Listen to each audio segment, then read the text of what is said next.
In 2014, I met your 조개서 temple in Seoul and interviewed you happily. The picture I took at the time came out very nice.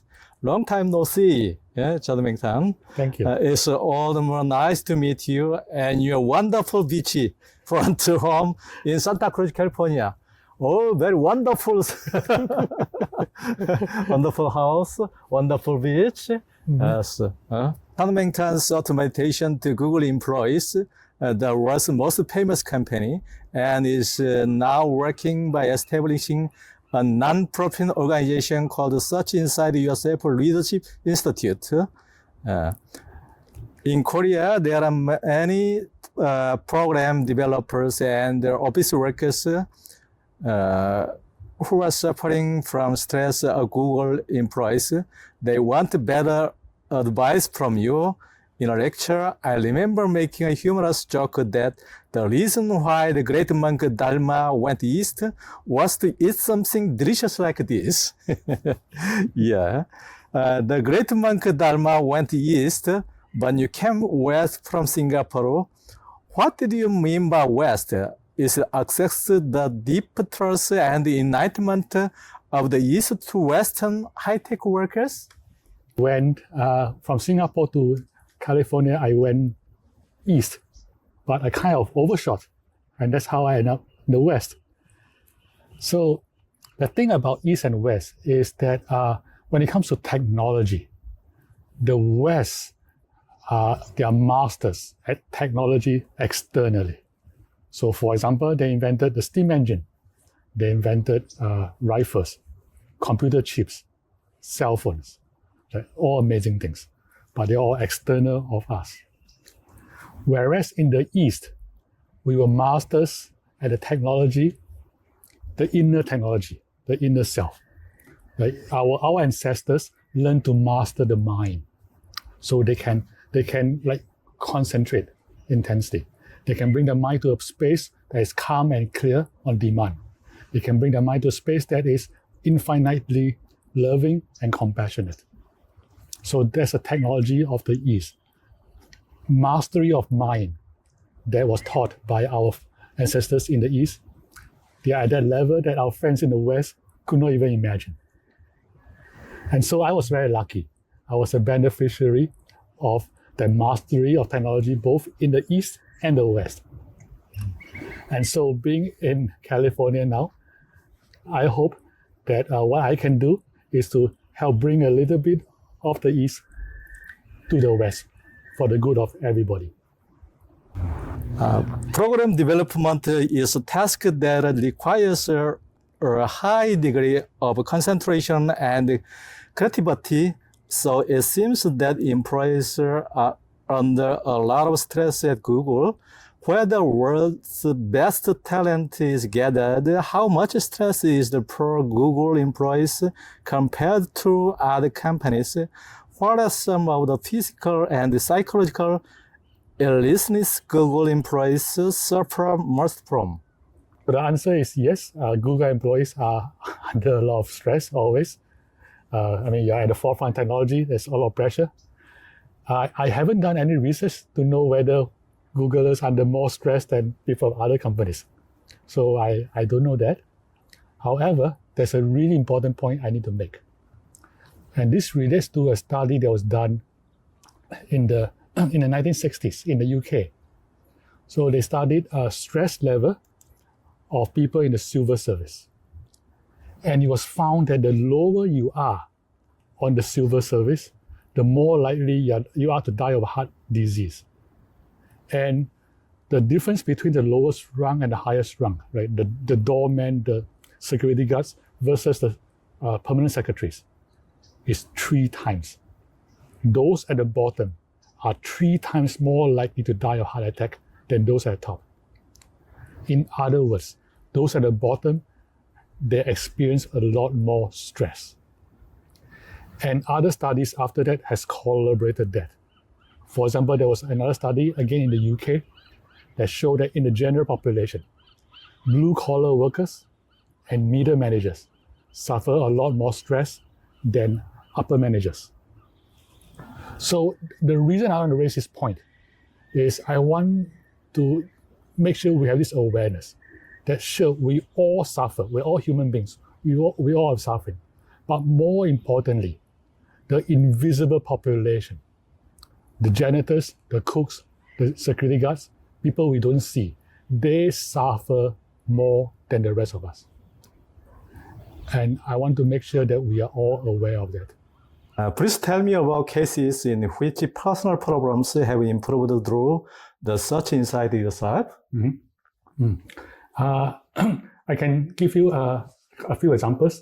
I can start with one which I think is kind of the funniest. I have one person in my class who was a former Marine, US Marine, and so he's very big size and kind of scary. He took my class, and then one day he was at home, and then his mother-in-law did something that he was very unhappy with. So what happened was, I think they were on the driveway, and his mother-in-law forgot to lock the brake on the stroller, and stroller went down the street. And normally, in that situation, he would have said something he was going to regret later. But this time he didn't. Because he said he went through my class and he found the ability to calm the mind on the spot. So he didn't say something nasty to his mother-in-law. And then he came to tell me, hey, you changed my life. That's one example, but we see a lot of that. And a lot of people who came to my class, they have pain, a lot of emotional pain. For example, they lost somebody dear to them, right? Or they were going through divorce, or something really painful, grief. And they find that through the class, they were able to cope better.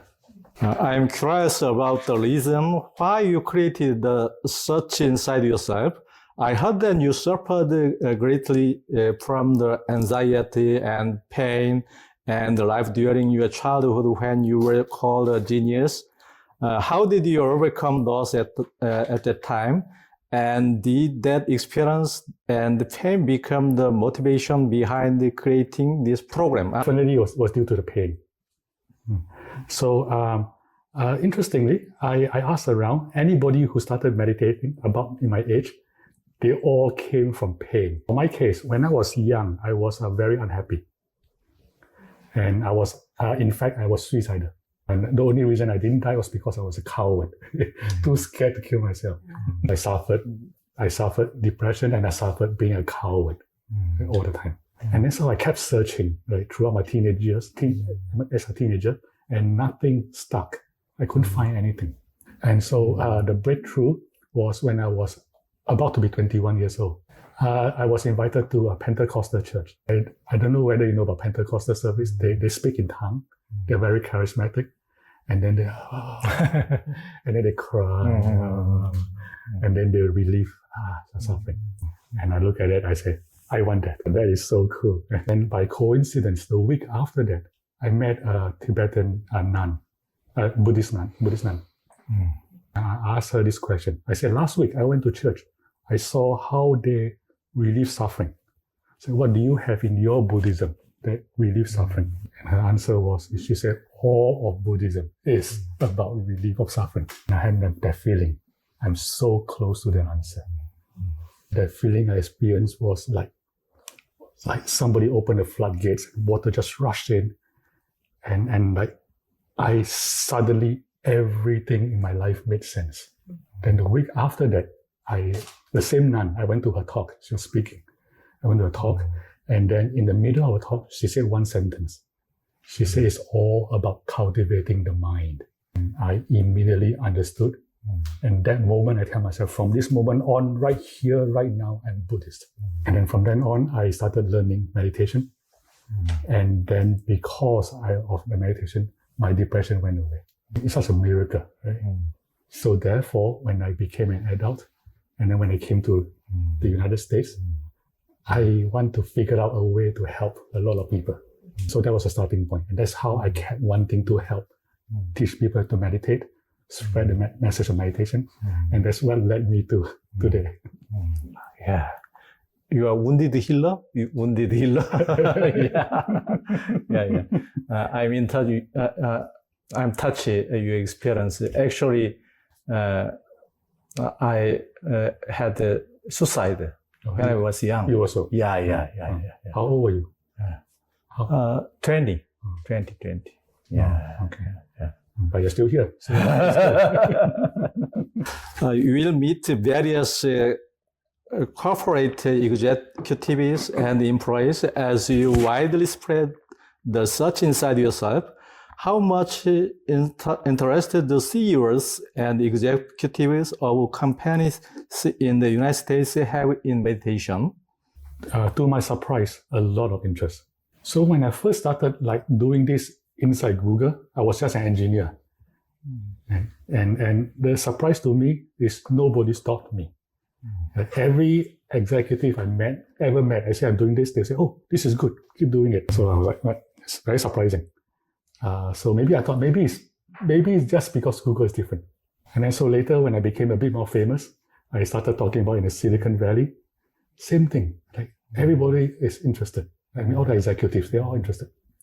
And then I think maybe it's just Silicon Valley is different. And then one time I got invited to speak at a law firm in Florida.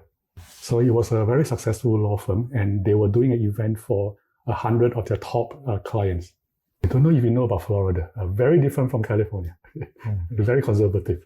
So before I spoke, my host told me, these people, 100 plus 200 people you're speaking to, they are mostly business owners and they're all very conservative. So if they don't like your message, please don't feel bad.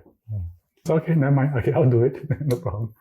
So I did my speech and then I was expecting people to go like, but people were wide-eyed. People were wide-eyed, right?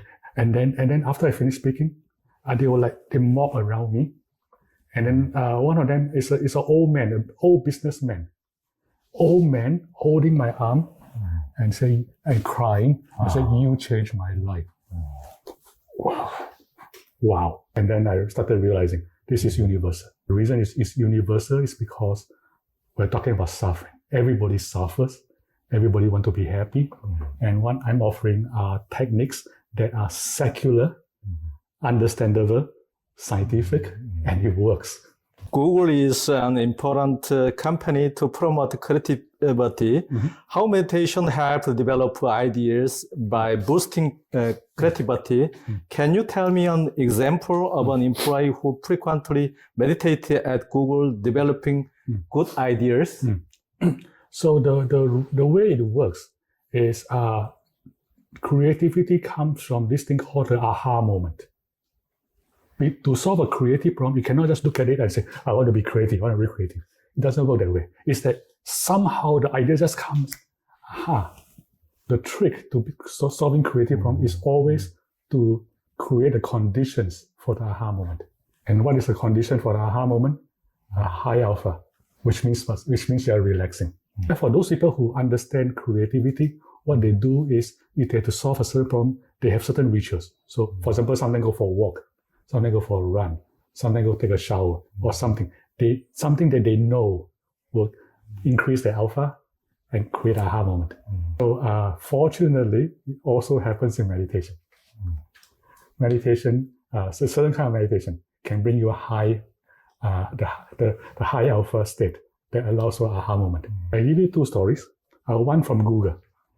This one is even better than what you said. You're asking for somebody who practiced a long time. No, this person never meditated, came to my class, learned to meditate, and then after that, he learned how to solve problems creatively in his meditation.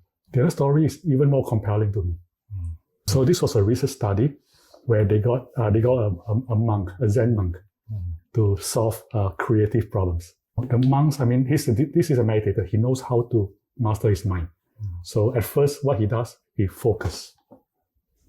And it didn't work. He couldn't solve a single problem. And then he tried the other meditation. He tried open awareness, relax, open. And then suddenly he could solve all the problems. So when you learn meditation, you learn to master all these modes. So sometimes if you need to concentrate, you can concentrate. Sometimes you need to be creative, you can be creative. And you have that mastery. Although the meditation has spread from the East to the West, there are still many people in the East who think of meditation as something mystical. What is your opinion about this? So I understand that Google initially made lots of efforts to reduce this kind of repulsion to meditation. I was impressed by the way you compared it to the contemporary meaning of the movement in the 1920s. Please tell us what efforts you made at the time. So I think the reason is cultural and historical. As you know, all these meditation techniques, they started in Buddhism. And then in Buddhist cultures, it remains within the container of Buddhism.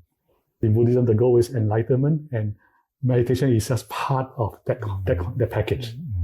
And because of the containment, that's why when people see meditation, they always perceive it as part of religion. And what happened? Roughly 100 years ago, there was this person called Mr. Goenka. Goenka. Okay, Goenka. Yeah, he's a Hindu from India. Yeah, it's not even Buddhist. And he had headaches. He had very bad headaches. So out of desperation, he learned meditation from a Burmese monk. Oh, sorry, a Burmese master. It's not a monk. Yeah. He mastered Buddhist meditation, and then his headache went away. He thought to him, same as my experience, kind of like, because he benefited so much, he wants to bring it to everybody. So he asked his teacher, can I teach it? And the teacher said yes. And what he taught is Vipassana. And he started the Vipassana movement. If you have taken Vipassana, you know it's mostly secular. There are two Westerners, a lot of Westerners took Vipassana, and there are two of them in particular. One of them you met, John Kabat-Zinn. Yeah. John Kabat-Zinn. John Kabat-Zinn took Vipassana. He benefited. And then at that time, he was working in the hospital. And then he thought to himself, I can bring this to the hospital and benefit a lot of people. And he started mindfulness-based stress reduction. Another person was Richie Davidson. And then he was like, this is great. And then he ended up having a research career on meditation. And so they were both very successful. So from the perspective of a typical Westerner, when they first encounter with meditation, it is Vipassana, which is mostly secular, MBSR, which is entirely secular, and then the science, the research spearheaded by Richie Davidson, which is now widespread. So it is secular and scientific from their perspective. That's why they perceive meditation differently than us in the East. And so part of my job, I hope, is to also share this perspective that our Western friends develop with our friends in the East. And can benefit a lot of people. Actually, I participated in Goenka's 10-day course many times. That's right. Yeah. Goenka is very rich person. You too? Goenka, very rich person when he was very young. That's right. He had a headache. That's right. You too? Rich man? I'm rich. I know headache.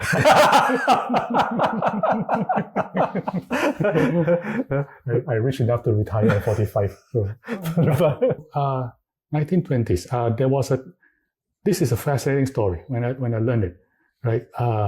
There was a time when exercise was a little bit weird.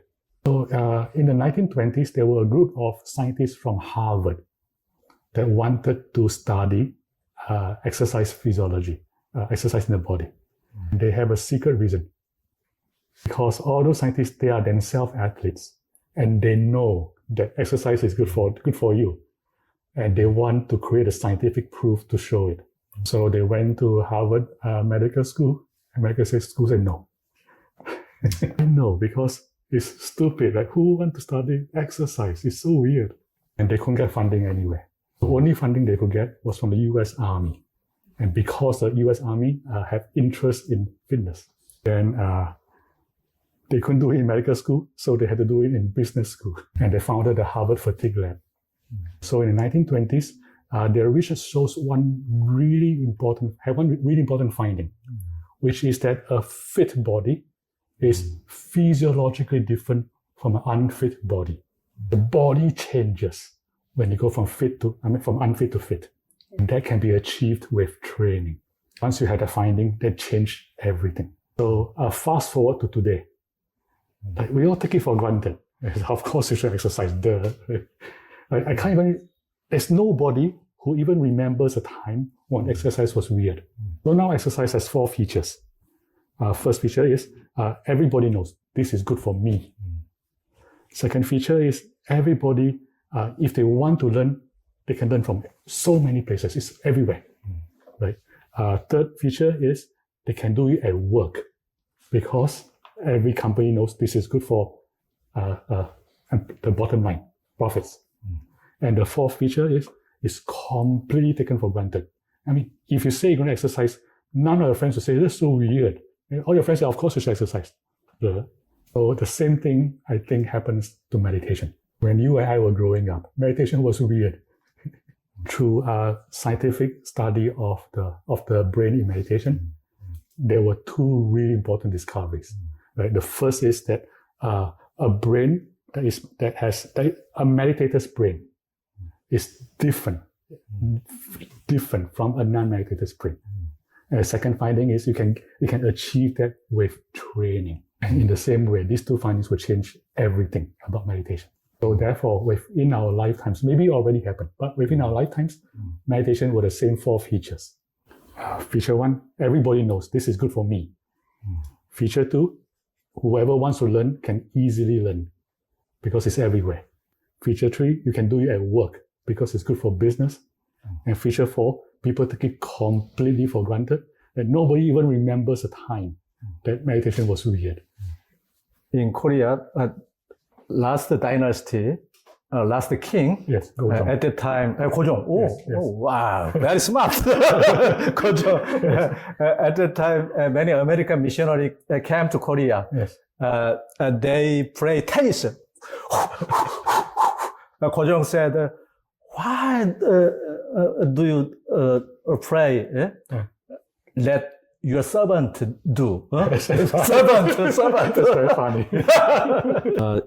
It hasn't been long since medically or scientifically proven that meditation can help improve stress, insomnia, depression, etc. In Korea, psychiatrists mainly treat psychological disease with drugs rather than psychological counseling or meditation. Do you think meditation has some medical and scientific effect on the improvement of psychological disease? So the answer is yes. The answer is definitely yes, that meditation can help in medical situations. And one of the examples that I find most compelling is sleeping. Some of my friends work with soldiers who have serious PTSD. And one of the things they suffer most from PTSD is they cannot sleep.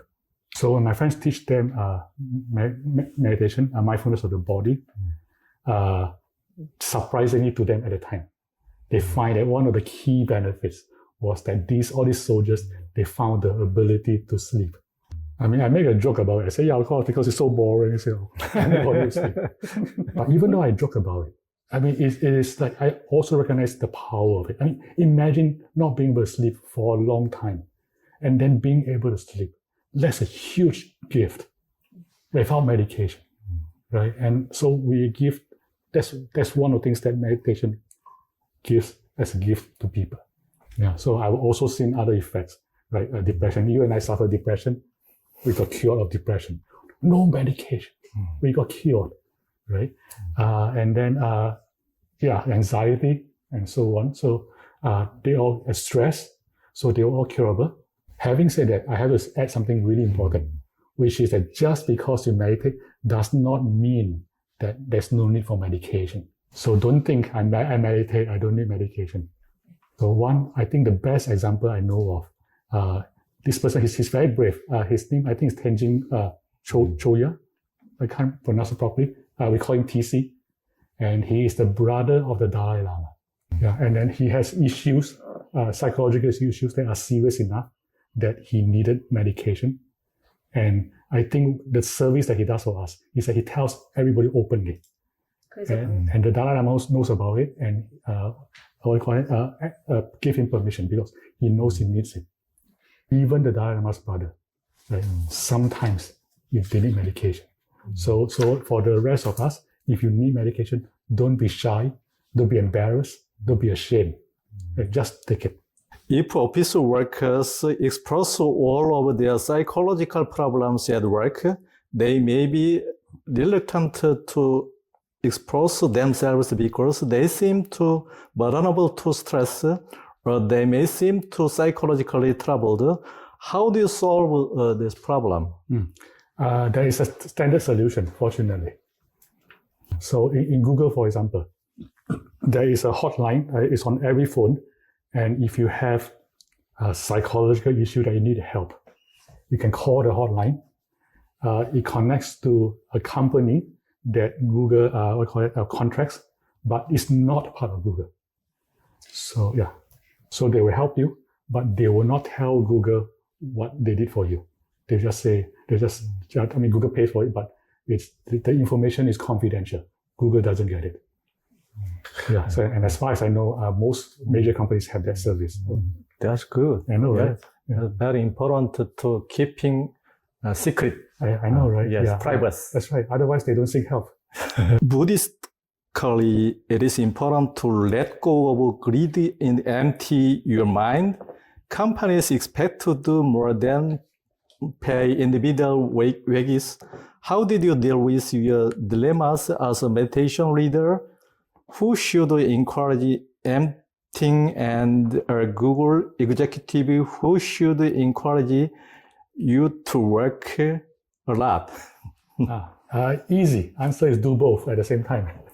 So, you know this because you're a meditator. If normally we are just full of agitation inside, right? We have greed, we have hatred, and then we have a big hole to fill in our heart. Right? That's why we always do things. We're always like grabbing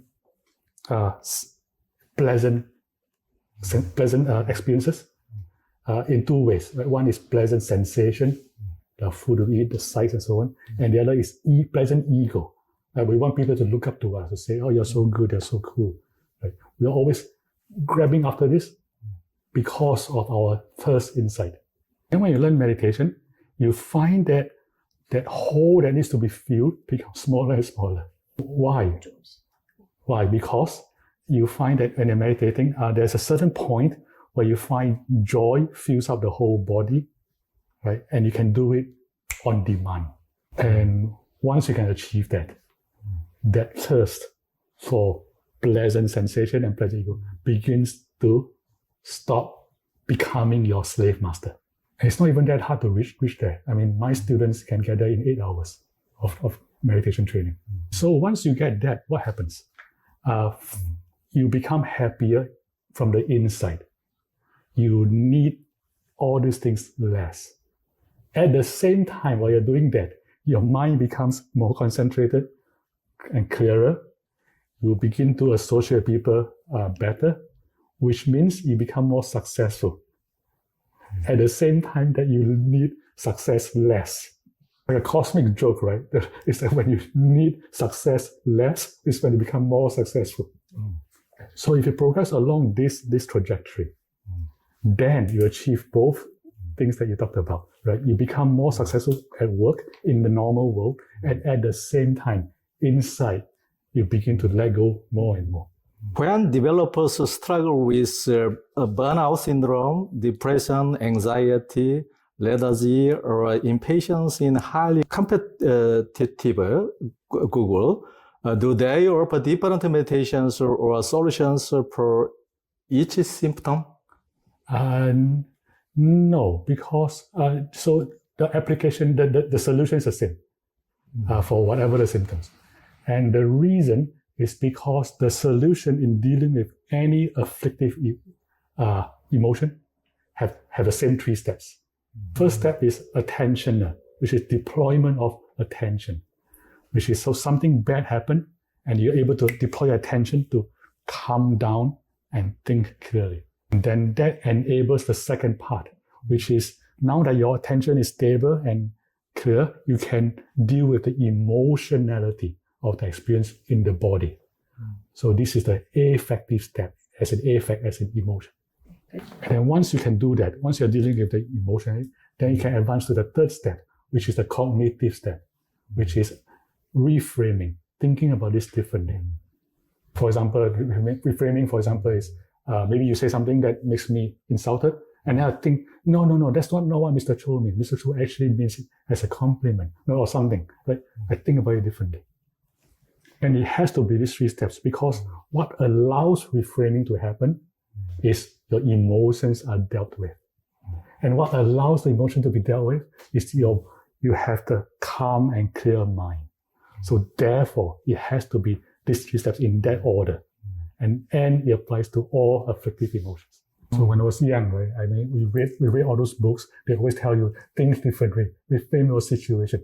It never worked for me because they didn't tell you the other two steps. Yeah, and so what I hope is that three steps is helpful for everybody as a complete solution. Google developers are known for short periods of time working because they write their own resignation or get fired after a few days. Wasn't your meditation like a stimulant to get the most energy out of the step?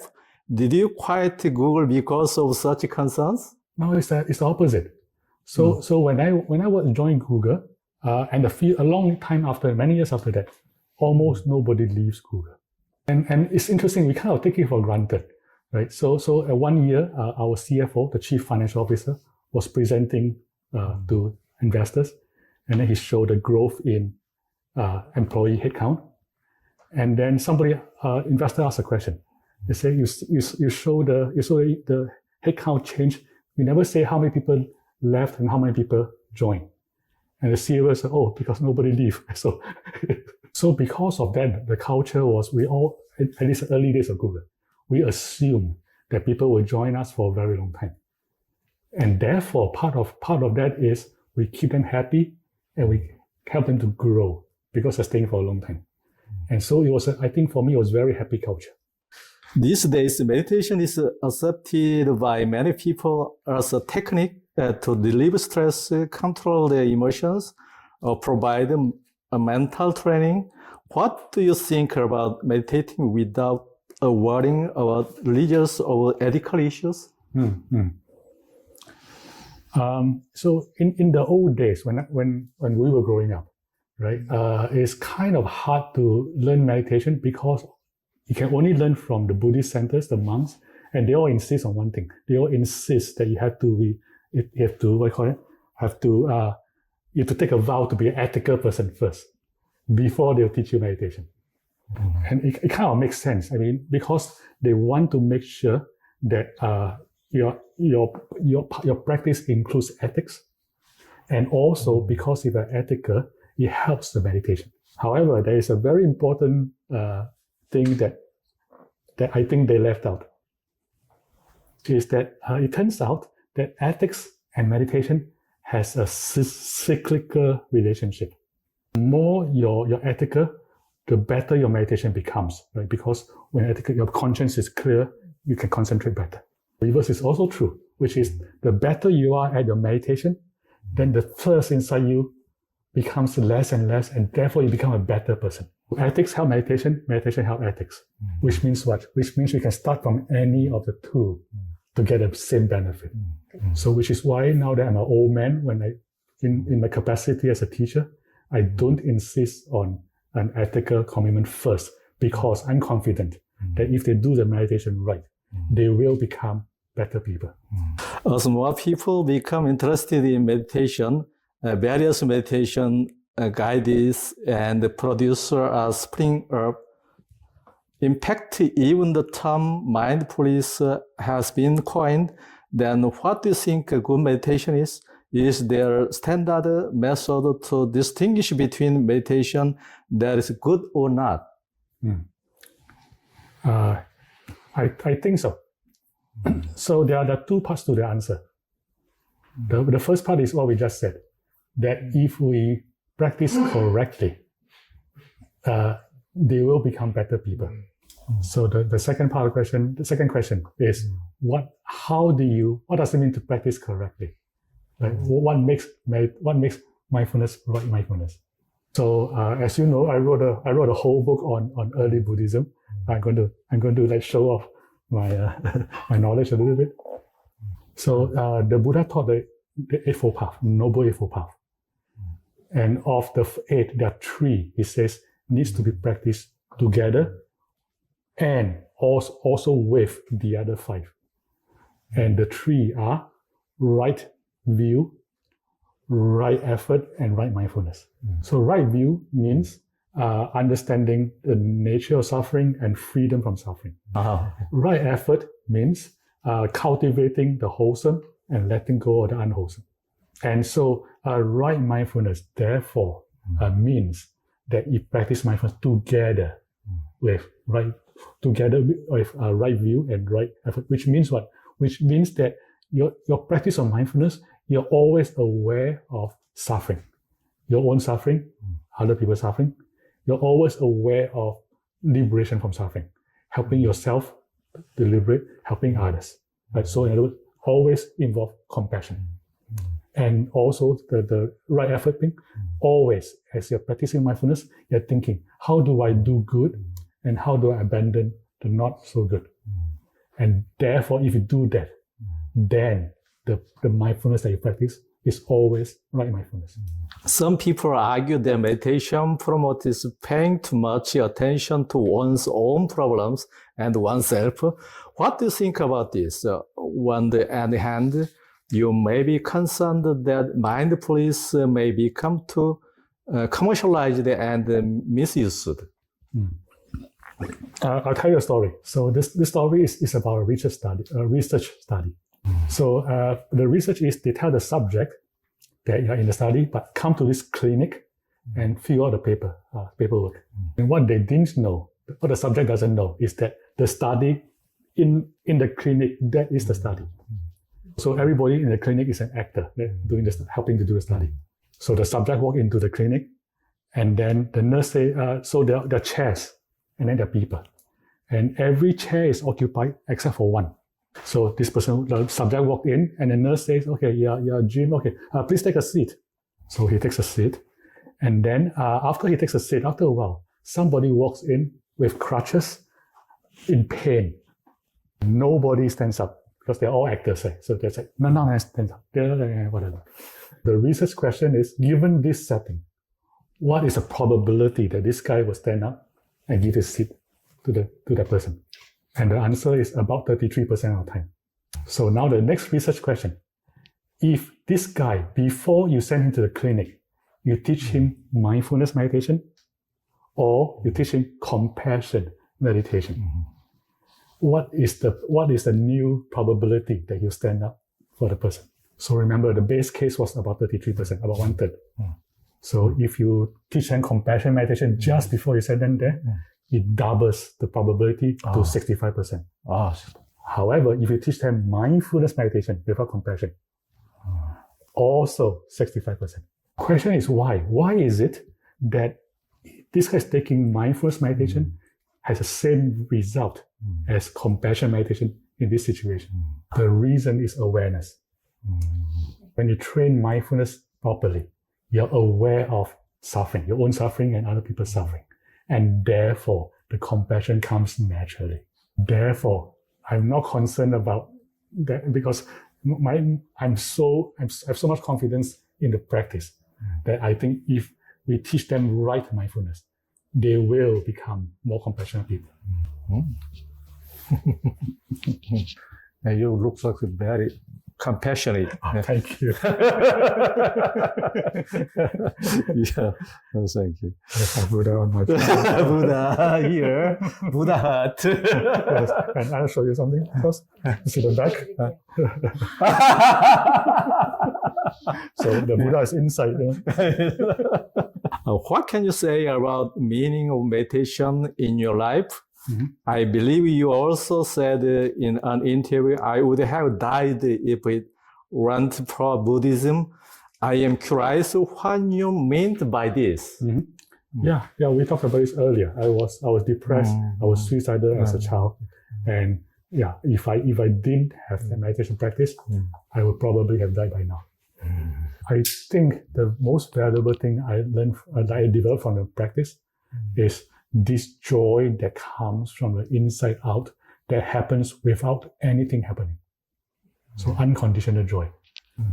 Because, we are always trying to pursue happiness. Right? It's even the American Constitution, the pursuit of happiness.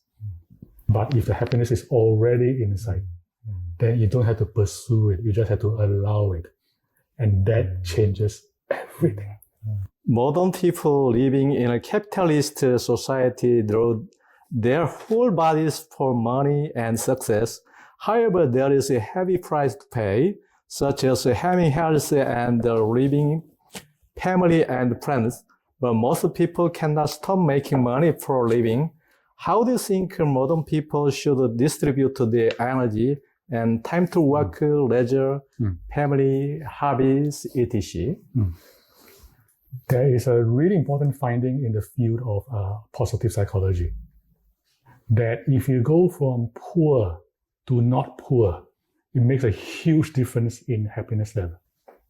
But if you go from not poor to rich, it doesn't make much difference in your happiness. If you go from rich to very rich, it makes even less difference. So there is a threshold where once you cross the threshold, you are more money doesn't make a lot of difference anymore because you're not poor anymore.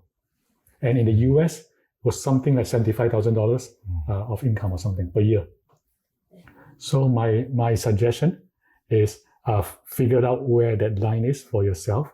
And that line, my suggestion is that line is when you have all your basic needs met. You have food, you have shelter, you have clothing, you have transportation, and you have savings. So I think once you reach that, so you figured out the line for yourself. And then once you reach that line, don't bother getting even more.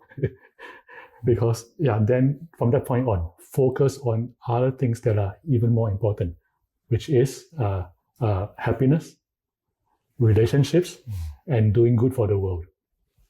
I want to quote Warren Buffett, the most successful investor in history. He says at his age, he said at my age, you find that the only measure of success is that among the people you want to love you, how many of them actually love you? That is success. So for those who already have made enough to not poor anymore, I want to suggest just love people. That is it, basically. Oh, thank you. You give me the loving mind.